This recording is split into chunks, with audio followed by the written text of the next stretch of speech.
وبركاته.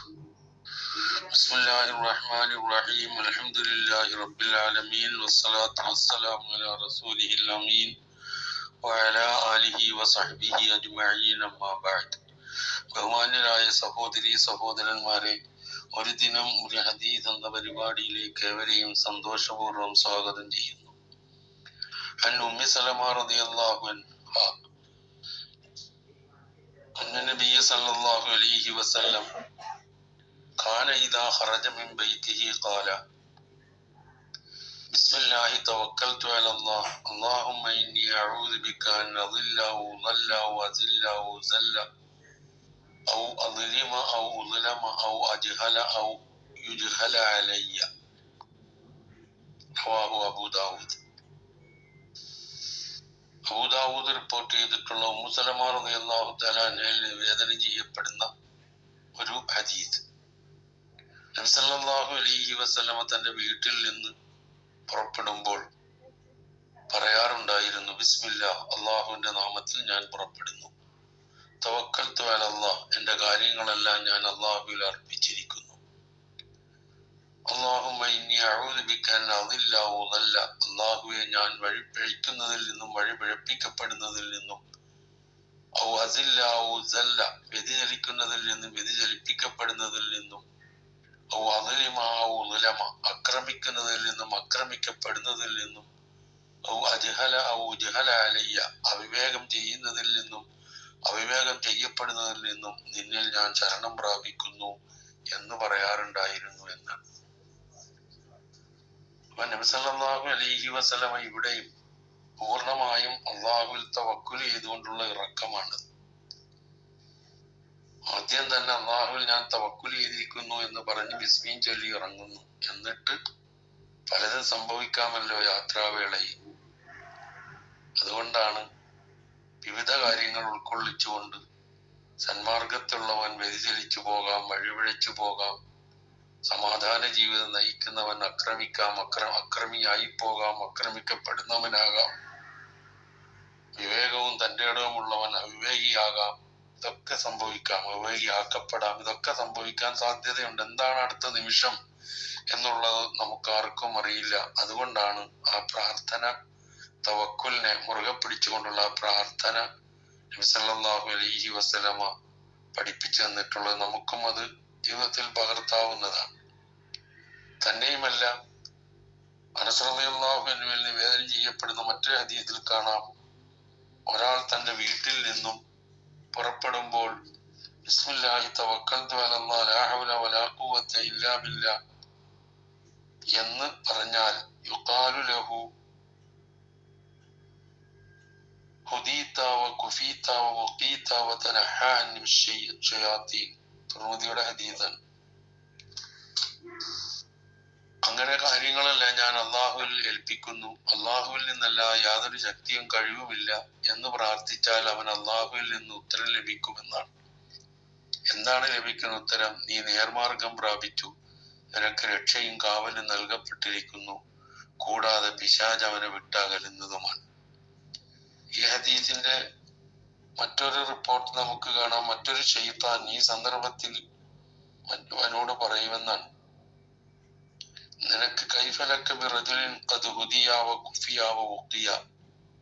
മറ്റൊരു പിശാച് ചോദിക്കും, മാർഗദർശനം നൽകപ്പെട്ട, രക്ഷയും കാവലും നൽകപ്പെട്ട ഒരു വ്യക്തിയെ നിനക്ക് എന്ത് ചെയ്യാനാകുമെന്ന്.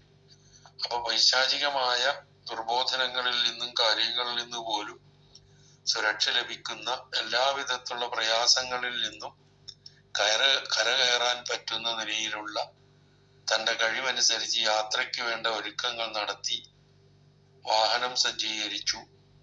ഇതെല്ലാം ശരിയാണ്, പക്ഷെ അടുത്ത നിമിഷം എന്ത് സംഭവിക്കുമെന്നറിയില്ല.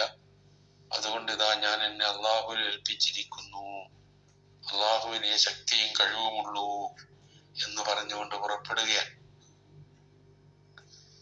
ഈ പ്രാർത്ഥനകളെല്ലാം തന്നെ അല്ലാഹുവിൽ അർപ്പിക്കുക എന്ന വിഷയത്തിന്റെ പ്രാധാന്യമാണ് വ്യക്തമാക്കുന്നത്. മനുഷ്യൻ തന്റെ മുഴുവൻ സാമർഥ്യവും ശ്രദ്ധയും ഉപയോഗിച്ച് ചെയ്യുന്ന കാര്യത്തിലായാലും തനിക്ക് എന്ത് സംഭവിക്കുമെന്നറിയാൻ കഴിയാത്ത ഉറക്കം പോലുള്ള അവസ്ഥയിലും അബോധാവസ്ഥയിലും ബോധാവസ്ഥയിലും ഉണർന്നിരിക്കുമ്പോഴും അള്ളാഹുവിന്റെ നിയന്ത്രണത്തെയും സഹായത്തെയും ആശ്രയിക്കുന്നു അവന്റെ ജീവിതം എന്നാണ് ഇത് പഠിപ്പിക്കുന്നത്. അപ്പോൾ അവൻ ചെയ്യുന്ന ത്യാഗപരിശ്രമങ്ങളുടെ ഭാവി ഫലം അള്ളാഹുവിൽ അർപ്പിക്കുക മാത്രമേ അവന് ഗത്യന്തരമുള്ളൂ എന്നതാണ്. അതാണ് വഅലല്ലാഹി ഫല്യതവക്കലിൽ മുതവക്കിലൂൻ, വിശ്വാസികൾ അള്ളാഹുവിൽ മാത്രം വരമേൽപ്പിച്ചു കൊള്ളട്ടെ എന്ന് ഖുർആൻ പറയുന്നത്. അള്ളാഹുവിലുള്ള ദൃഢവിശ്വാസത്തോടുകൂടി അവന്റെ മാർഗത്തിൽ പ്രവർത്തിക്കുന്ന സജ്ജനങ്ങൾക്ക് ആശയും ആവേശവും നൽകുന്ന എത്രയോ സംഭവങ്ങളാണ് നബി സല്ലല്ലാഹു അലൈഹി വസല്ലമയുടെ ജീവിതത്തിൽ നമുക്ക് കാണാൻ കഴിയുന്നത്. ജാബിർ റളിയല്ലാഹു അൻഹുവിൽ നിവേദനം, നബിയുടെ കൂടെ നജിദ് ഭാഗത്തേക്ക് യുദ്ധത്തിന് പോയിരുന്നു. നബി സല്ലല്ലാഹു അലൈഹി വസല്ലമ യാത്ര തിരിച്ചപ്പോൾ അദ്ദേഹവും മടങ്ങി. കാടുകൾ ധാരാളമുള്ള ഒരു താഴ്വരയിലെത്തിയപ്പോൾ അവരുടെ ഉച്ചയുറക്കിന്റെ സമയമായി. നബി സല്ലല്ലാഹു അലൈഹി വസല്ലം അവിടെ തങ്ങി. ജനങ്ങൾ മരത്തണലുകൾ തേടി പരന്നു. നബി സല്ലല്ലാഹു അലൈഹി വസല്ലം ഒരു മരത്തിന്റെ ചുവട്ടിലിറങ്ങി വാൾ അതിൽ കെട്ടിത്തൂക്കി അല്പം ഉറങ്ങി. അപ്പോഴേക്കും നബി സല്ലല്ലാഹു അലൈഹി വസല്ലമ ഞങ്ങളെ വിളിക്കുകയുണ്ടായി. ഞങ്ങൾ ചെന്നു നോക്കുമ്പോൾ നബി സല്ലല്ലാഹു അലൈഹി വസല്ലമയുടെ അരികിൽ ഒരു നാടോടിയായ അഹ്റാബിയായ മനുഷ്യൻ നിൽപ്പുണ്ട്. നബി സല്ലല്ലാഹു അലൈഹി വസല്ലം പറഞ്ഞു, ഇദ്ദേഹം ഞാൻ ഉറങ്ങവേ എന്റെ വാളെടുത്ത് എന്റെ നേരെ ഊരിപ്പിടിക്കുകയുണ്ടായി. ഞാൻ ഉണർന്നപ്പോൾ അത് അയാളുടെ കയ്യിൽ ഊരിയ നിലയിൽ കിടപ്പുണ്ട്. എന്നിട്ട് അയാൾ ചോദിച്ചു, ആരാണ് നിന്നെ എന്നിൽ നിന്ന് തടയുക? അള്ളാഹു എന്ന് 3 തവണ ഞാൻ ഉത്തരം കൊടുത്തു. നബി സല്ലല്ലാഹു അലൈഹി വസല്ലം അയാളെ ശിക്ഷിക്കാതെ അവിടെ ഇരുന്നു. ഇതാണ് ചുരുക്കി പറയുന്നത്. ഈ സംഭവം ഉദ്ധരിക്കുന്ന മറ്റൊരു റിപ്പോർട്ടിൽ നിന്നെ ആര് രക്ഷിക്കുമെന്ന് അയാളുടെ ചോദ്യത്തിന് അള്ളാഹു എന്ന് നബി സല്ലല്ലാഹു അലൈഹി വസല്ലം മറുപടി പറഞ്ഞപ്പോൾ അയാളുടെ കയ്യിൽ നിന്നും വാള് നിലത്തേക്ക് വീണു. പ്രവാചകൻ അത് കയ്യിലെടുത്ത് എന്നിൽ നിന്നെ ആര് തടയുമെന്ന് ചോദിച്ചപ്പോൾ താങ്കൾ വാളെടുക്കുന്നവരിൽ ഉത്തമനാണെന്ന് അയാൾ ഉത്തരം നൽകി. നബി സല്ലല്ലാഹു അലൈഹി വസല്ലം അയാളോട് ലാ ഇലാഹ ഇല്ലല്ലാഹ് മുഹമ്മദുർ റസൂലുള്ളാഹ് വിശ്വസിക്കാൻ തയ്യാറുണ്ടോ എന്ന് ചോദിച്ചു. അയാൾ ഇല്ല എന്ന് ഉത്തരം നൽകി. പക്ഷേ ഞാൻ താങ്കളോട് യുദ്ധം ചെയ്യുകയോ താങ്കളോട് യുദ്ധം ചെയ്യുന്നവരെ സഹായിക്കുകയില്ലെന്ന് താങ്കളോട് കരാർ ചെയ്യുന്നു എന്ന് പറഞ്ഞു. നബി സല്ലല്ലാഹു അലൈഹി വസല്ലം അയാളെ വിട്ടയച്ചു. പിന്നീട് അയാൾ സ്വന്തം ജനങ്ങളുടെ അടുത്ത് എന്നിട്ട് ജിഅ്തു മിൻ ഇൻദി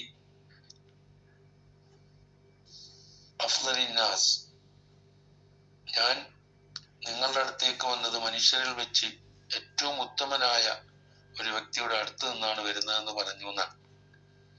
അപ്പൊ ഇങ്ങനെയുള്ള സംഭവങ്ങളൊക്കെ നമുക്ക് ഏറെ പ്രചോദനം നൽകുന്ന കാര്യങ്ങളാണ്. കാരണം എന്ന് വെച്ചാൽ അല്ലാഹുവിലുള്ള തവക്കല് പലരുടെയും കുതന്ത്രങ്ങളെ നമ്മളറിയാതെ തന്നെ അകറ്റപ്പെടും. തന്ത്രങ്ങളും ആസൂത്രണങ്ങളും പ്ലാനിങ്ങുകളും ഒക്കെ പരാജയപ്പെടുമ്പോൾ നിസ്സഹായനും ഭീരുവായി തീരുന്ന ഒരു മനുഷ്യന് അള്ളാഹുവിന്റെ കഴിവിലുള്ള അപാരമായ വിശ്വാസവും അവന്റെ സഹായത്തിലുള്ള അടങ്ങാത്ത പ്രതീക്ഷയും അർപ്പിച്ചുകൊണ്ട് ഇത്തരം കാഴ്ചപ്പാടുകളും വചനങ്ങളും മറ്റും അവന് നൽകുന്ന ഒരു പ്രധാനമായ സന്തോഷാവസ്ഥ വളരെ വലുതാണ്. അതിലേക്ക് സൂചിപ്പിക്കുന്ന കാര്യങ്ങളാണ് ഇതൊക്കെ എന്ന് നമുക്ക് കാണാൻ കഴിയും. മുത്തവക്കിലീങ്ങളായി, മുഅ്മിനീങ്ങളായി, മുവഹ്ഹിദീങ്ങളായി ജീവിക്കാൻ ശ്രമിക്കുക. മരിക്കാൻ ആ രൂപത്തിൽ മരണപ്പെടാൻ അള്ളാഹു നമ്മെ തുണയ്ക്കട്ടെ. അസ്സലാമു അലൈക്കും വറഹ്മത്തുള്ളാഹി വബറകാതുഹു.